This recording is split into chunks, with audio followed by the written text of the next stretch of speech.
Welcome to your favourite YouTube channel Amit Sharma SPSR। और आज की जो हमारी वीडियो है बहुत ही डिमांडिंग वीडियो है और इसमें हम एक बहुत ही कॉम्प्लिकेटेड टॉपिक डिस्कस करेंगे चैप्टर 1 का।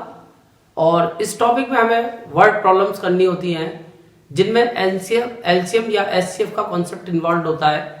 बट हम कंफ्यूज हो जाते हैं कि इसमें कभी हमें एलसीएम निकालना होता है, कभी एचसीएफ, और हमें पता नहीं चल पाता जनरली कि हमें क्या निकालना है। तो इन क्वेश्चंस को करने के लिए वैसे एक जो नॉर्मल कॉन्सेप्ट चलता है वो तो तुम लोगों को बचपन में बताया होगा जब क्लास 6 में तुमने स्टार्ट की होंगी कि हम ग्रेटेस्ट या मैक्सिमम के लिए हमें कहीं जाना होता है लार्जेस्ट, तो हम एचसीएफ निकालते हैं, और अगर हमें लीस्ट या मिनिमम पे जाना होता है तो हम एलसीएम पे काम करते हैं। बट यहाँ जो मैंने क्वेश्चन कलेक्ट किए इनको देख के तुम्हें लग रहा होगा कि ये कॉन्सेप्ट भी यहाँ फेल हो जाएगा, और ये कॉन्सेप्ट एक जनरल कॉन्सेप्ट है, कोई हार्ड एंड फास्ट रूल नहीं है। तो यहाँ तुम देखोगे कि मैंने जो क्वेश्चन लिए हैं इनमें हमें ग्रेटेस्ट नंबर या लार्जेस्ट नंबर ही फाइंड करना है चारों क्वेश्चन में। बट तुम देखोगे कि मैं चारों क्वेश्चन में एचसीएफ नहीं निकालूंगा, तो इसका मतलब ये कोई हार्ड एंड फास्ट रूल नहीं है। इसके लिए तुम अगर बैकग्राउंड पे चले जाओ तो मैंने तुम्हें बताया होगा पहले जब ये टॉपिक पढ़ाया हुआ चैप्टर 1, तो वहां मैंने तुम्हें एक नॉर्मल एक कॉन्सेप्ट बताया है कि जिसको जब तुम ऑब्जर्व करोगे एलसीएम एचसीएफ को, तो तुम हमेशा ऑब्जर्व करोगे कि अगर तुम्हारे पास दो नंबर हैं अलग अलग जैसे x और y, और अगर तुम इनका एलसीएम या एचसीएफ निकालते हो तो कभी भी उसको ऑब्जर्व करना कि तुम्हारा जो एचसीएफ आता है या तो वो जो स्मॉलर नंबर होगा उससे छोटा आएगा या स्मॉलर नंबर ही आ जाएगा, और जो एलसीएम होगा वो या तो बड़ा नंबर आएगा या उससे बड़ा आंसर आएगा।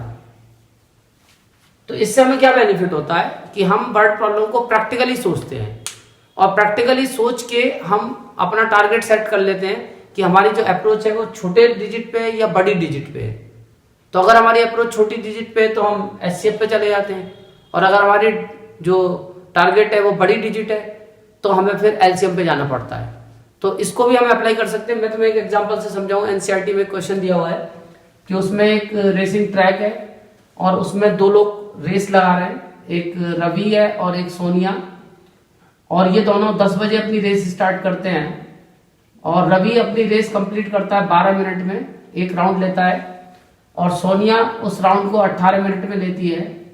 अब दोनों फिर स्टार्टिंग पॉइंट पे एक साथ कब होंगे? तो अब हमारे पास दो ऑप्शन है। तो जो हमारा एचसीएफ आएगा या तो 12 आएगा या 12 से छोटा आएगा, और जो एलसीएम आएगा या तो वो 18 आएगा या 18 से बड़ा आएगा। अब अगर हम रॉन्ग अप्रोच करते हैं और हम एचसीएफ के बारे में सोचते हैं तो एचसीएफ जो हमारा आ रहा है वो या तो 12 आ रहा है 12 से छोटा। अब हम देखते हैं कि 12 में सोनिया की तो रेस कंप्लीट ही नहीं हुई, क्योंकि सोनिया को वापस स्टार्टिंग पॉइंट पे आने के लिए 18 मिनट की डिस्टेंस चाहिए। अब 18 मिनट का गैप तो उसके पास है नहीं, वो तो 12 मिनट में तो पहुंच ही नहीं पाएगी। तो इसका मतलब सोनिया की रेस कंप्लीट नहीं हुई तो वो स्टार्टिंग पॉइंट से पहले है, तो इसका मतलब वो दोनों एक साथ तो नहीं आ सकते।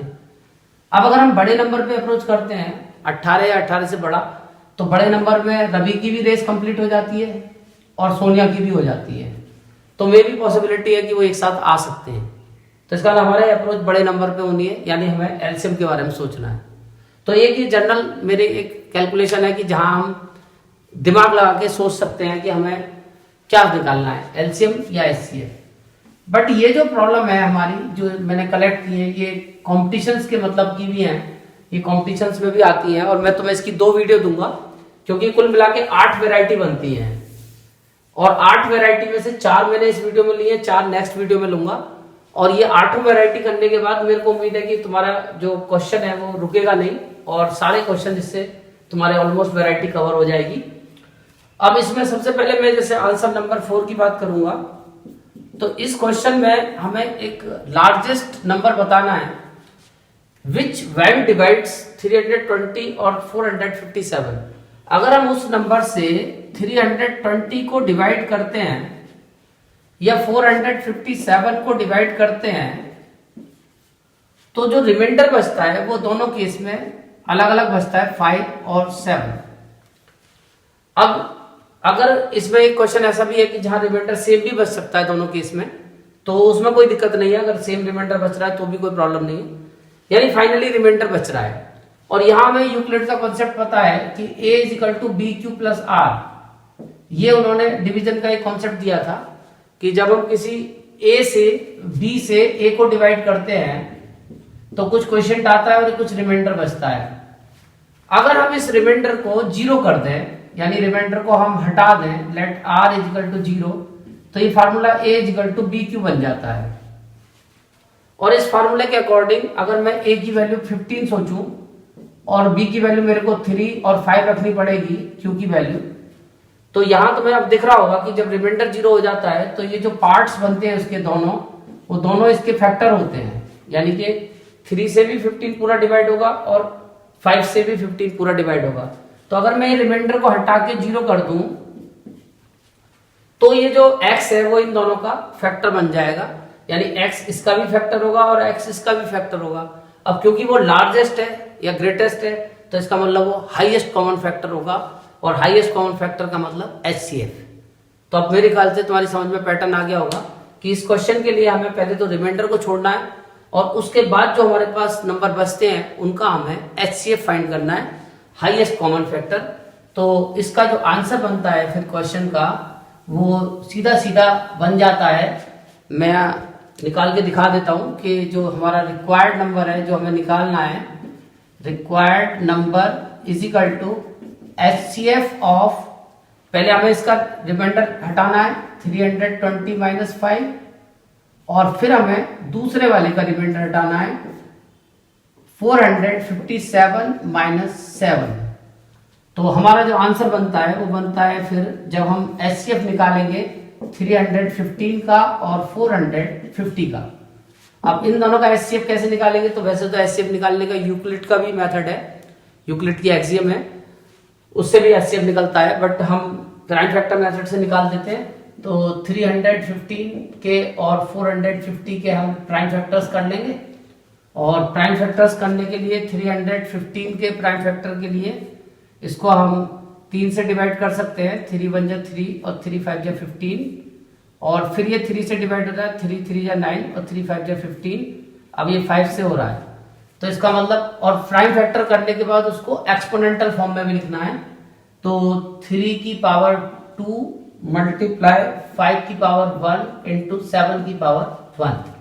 ऐसे ही हम 450 के प्राइम फैक्टर कर लेंगे, ये भी 2 से हो रहा है, 2 2 जा 4, 2 2 जा 4, 2 5 जा 10, और ये 3 से हो रहा है, 3 7 जा 21 और 3 5 जा 15।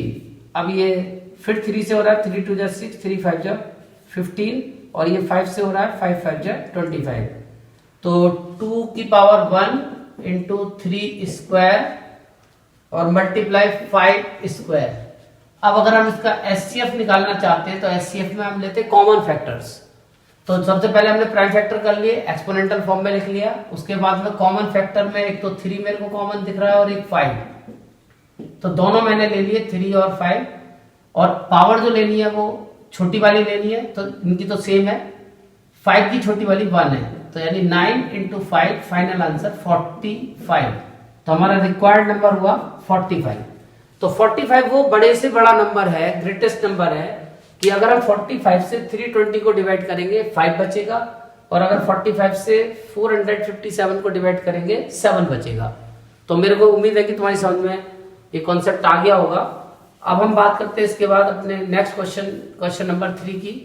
तो यहां से अब देखो प्रॉब्लम स्टार्ट होती है कि जैसे हम स्टार्टिंग में सोच रहे थे कि लार्जेस्ट या ग्रेटेस्ट के लिए हमें HCF निकालना है, तो ठीक है हमने HCF निकाला अभी पिछले क्वेश्चन में, बट अब इस क्वेश्चन में भी हमें लार्जेस्ट या ग्रेटेस्ट ही निकालना है, लेकिन HCF नहीं निकालना। तो इसका मतलब ये कहीं ना कहीं हमारे लिए थोड़ा कंफ्यूजन का काम कर सकता है कि हम इसको रट नहीं सकते कि ये रट के हम अपना काम चला पाएंगे, हमें थोड़ा सा बुद्धि लगानी पड़ेगी। अब इस क्वेश्चन में हमें ग्रेटेस्ट नंबर बताना है, लेकिन 4 डिजिट का बताना है। तो बचपन में तुमने सुना होगा, अगर तुम काम करते हो, बचपन में तुमने सुना होगा कि जो ग्रेटेस्ट नंबर है, ग्रेटेस्ट नंबर ऑफ 4 डिजिट, ये तुमने सुना होगा बचपन में, 9999। अब तुम्हें एक बड़े से बड़ा नंबर बताना है 4 डिजिट का, ये भी हो सकता है या इसके आसपास कोई नंबर हो सकता है, क्योंकि इसके नेक्स्ट नंबर तो फिर डिजिट चेंज हो जाएंगी, 5 डिजिट में पहुंच जाएगा। जो एग्जैक्टली डिविजिबल होगा 15, 24 और 36 से। तो हमें एक ऐसा बड़े से बड़ा नंबर 4 डिजिट का बताना है जो इनसे एग्जैक्टली डिविजिबल होगा। तो इसके लिए वो क्या करेंगे, अब एचसीएफ नहीं निकालेंगे, क्योंकि अब वो नंबर इन सबके साथ यूज होना है, यानी कि उसमें 15, 24 और 36 तीनों का मल्टीपल होना चाहिए। तो अब उसके लिए हम इनका अगर एचसीएफ निकालते हैं तो हाईएस्ट कॉमन मल्टीपल यहाँ काम नहीं करेगा, यहाँ पे हमें लीस्ट कॉमन मल्टीपल पे जाना पड़ेगा, यानी एलसीएम। तो सबसे पहले उसके लिए हमें एलसीएम फाइंड करना पड़ेगा 15 का, 24 का और 36 का। अब एलसीएम निकालने का प्राइम फैक्टर मेथड ही यूज करते हैं हम। तो 15 के प्राइम फैक्टर कर लेंगे 3 इंटू 5, एक्सपोनेंशियल फॉर्म में लिखना है। ऐसे 24 के फैक्टर कर लेंगे 2 की पावर 3 इंटू 3 की पावर 1, और 36 के फैक्टर कर लेंगे 8 4 9 जा 36, यानी 2 का स्क्वायर और 3 का स्क्वायर। और इसके बाद अब हम एलसीएम निकालने के लिए सारे फैक्टर्स यूज करेंगे, जितने भी प्राइम नंबर हमें यहाँ दिख रहे हैं जो हमने यूज किए हैं फैक्टराइजेशन में, 2, 3 और 5। लेकिन पावर इनकी अब ग्रेटेस्ट लेंगे, तो 2 की ग्रेटेस्ट पावर 3 है और 3 की ग्रेटेस्ट पावर 2 है और 5 की 1। तो फाइनली 8 इंटू 9 इंटू 5, और 8 5 जा 40 और 4 9 जा 36, 360। ये हमारा एलसीएम फाइंड हो गया। अब इस एलसीएम का अगर हम मल्टीपल निकालते चले जाएं तो एक मल्टीपल इसका ऐसा आ जाएगा जो ग्रेटेस्ट नंबर होगा 4 डिजिट का, और वो हमारी इस कंडीशन को फॉलो करेगा। लेकिन उस मल्टीपल को निकालने में बड़ा टाइम लगेगा। तो एक हमारे पास शॉर्टकट तरीका है कि हम इस एलसीएम से पहले इस ग्रेटेस्ट नंबर को डिवाइड करें, तो हम डायरेक्ट वहां पहुंच जाएंगे, क्योंकि वो इसका मल्टीपल है तो इससे पूरा डिवाइड हो जाएगा। तो हम इससे पूरा डिवाइड करके पहले वो नंबर निकालते हैं, और उसके लिए हम इसको डिवाइड कर लेते हैं। ये हमारा एलसीएम तो आ गया 360। अब इस 360 से हम इसको डिवाइड कर लेते हैं 999 को। तो ये 9 2 जा, ये 3 2 जा 6, ये चला जाएगा 720, और ये 9 और ये 7 और ये 2 और 9 कैरी। अब ये चला जाएगा 7 7 0 7 6 जा 42, 2 और 4 3 7 3 जा 21 और 4 25, और ये माइनस करेंगे 9 और ये 7 और ये 2, 279 रिमाइंडर बचा। तो अगर ये रिमाइंडर नहीं बचता तो ये पूरा डिवाइड हो जाता। तो इसका मतलब 360 का जो 27th मल्टीपल है वही हमारा आंसर है। बट तुम इसके लिए या तो 360 को 27 से इंटू कर लो तो भी तुम्हारा आंसर आ जाएगा, और या फिर इस रिमाइंडर को इसमें से माइनस कर दो तो भी तुम्हारा आंसर आ जाएगा। तो तुम्हारा जो रिक्वायर्ड नंबर बैठेगा वो बैठ जाएगा 9999 माइनस जो ये रिमाइंडर बचा है 279। तो 9 में से 9 गया 0, 9 में से 7 गया 2 और 9 में से 2 गया 7, यानी 9720। और अगर तुम इसका 27th मल्टीपल निकाल देते तो भी वो यही आंसर आता 9720। तो अब तुमने देखा थोड़ा सा टाइम लगता मल्टीपल सोचने में, इसलिए ये थोड़ा शॉर्टकट हो गया। तो इस शॉर्टकट तरीके से तुम ये आंसर निकाल सकते हो। अब हमारा जो नेक्स्ट क्वेश्चन है क्वेश्चन नंबर 2, ये भी कुछ यही क्वेश्चन है, बस इसमें एक काम और बढ़ जाएगा, यानी एक स्टेप लास्ट में बढ़ जाएगा कि इसमें अब की बार हमें रिमाइंडर भी है, यानी अब की बार हमें ऐसा बड़े से बड़ा 4 डिजिट का नंबर निकालना है जो एग्जैक्टली डिविजिबल नहीं दिया है, बल्कि वो हमें इससे डिवाइड करने पे जो हमारे पास ये 3 नंबर हैं 4, 7 और 13, इनसे डिवाइड करने पे पूरा डिवाइड नहीं होना चाहिए, बल्कि रिमाइंडर छोड़ना चाहिए 3 इन ईच केस। यानी उस नंबर को 4 से डिवाइड करें तब भी 3 बचना चाहिए, 7 से करें तब भी 3 बचना चाहिए, और ऐसे 13 से भी 3 बचना चाहिए। तो अब हम डायरेक्ट ये नहीं सोच सकते, पहले हमें एग्जैक्टली डिविजिबल ही सोचना पड़ेगा, जैसे अभी हमने निकाला था। उसके बाद फिर हम इस रिमाइंडर को यूज करेंगे, तो एक स्टेप लास्ट में बढ़ जाएगा। तो सबसे पहले तो मैं लेट कर लेता हूं लार्जेस्ट, ये है आंसर नंबर 2, और इसके लिए पहले मैं लार्जेस्ट नंबर निकाल लेता हूं। लार्जेस्ट 4 डिजिट नंबर लेट कर लेता हूं। लार्जेस्ट 4 डिजिट नंबर अभी मैंने तुम्हें बताया था वो 999। उसके बाद में अब मैं इसका एलसीएम निकाल लेता हूं 4, 7 और 13 का 4, 7 और 13 का एलसीएम, तो 28 इंटू 13, तो इनका एलसीएम मैं शॉर्टकट निकाल देता हूँ। 24, 2, 6, 8, 8, 2, 4, 6, 3, 364 इनका एलसीएम आया। तो अब हमारा एग्जैक्टली नंबर तो मिल जाएगा जब हम इससे इसको डिवाइड करके रिमाइंडर माइनस कर देंगे। अब इसके लिए जो पहले वो नंबर मैं अगर निकालना चाहूँ तो मुझे डिवाइड भी करना पड़ेगा एग्जैक्टली डिविजिबल के लिए, और डिवाइड करके मैं वही 2 से जाएगा क्योंकि 360 था पिछले क्वेश्चन में। तो ये 4 2 8 और 6 2 12, 3 2 6 और 1 728, ये 1 और ये 7 और ये 2 और ये 9 कैरी, फिर 7 टाइम ही जाएगा, लगभग उसके आसपास ही है। तो 7 4 28 और 7 से 42 और 2 42 44 4 और 7 3 21 और 4 25। अब माइनस करेंगे तो 1 और ये 11 माइनस 4 7 और यहाँ 6 माइनस 5 1 171। तो अगर हम इसमें से 171 माइनस करते तो इनका मल्टीपल आ जाएगा, यानी कि जो ग्रेटेस्ट नंबर एग्जैक्टली डिविजिबल है 4 डिजिट का वो आ जाएगा। तो बट हमें क्योंकि 3 रिमाइंडर बचाना है तो उस आंसर में 3 और ऐड कर देंगे। तो जब एग्जैक्टली डिविजिबल को डिवाइड करेंगे तो एक्स्ट्रा जो हमने ऐड किया वो बच जाएगा, यानी रिमाइंडर बच जाएगा। तो हमारा जो रिक्वायर्ड नंबर बैठेगा, रिक्वायर्ड नंबर अब जो बैठेगा वो बैठेगा जब हम एग्जैक्टली डिविजिबल निकालेंगे। एग्जैक्टली डिविजिबल निकालने के लिए इस लेट किए हुए नंबर में से रिमाइंडर माइनस करेंगे 171 और बाद में इसमें वो रिमाइंडर ऐड कर देंगे जो हमें बचाना है। जितना भी रिमाइंडर बचाना है उसको बाद में ऐड कर देंगे।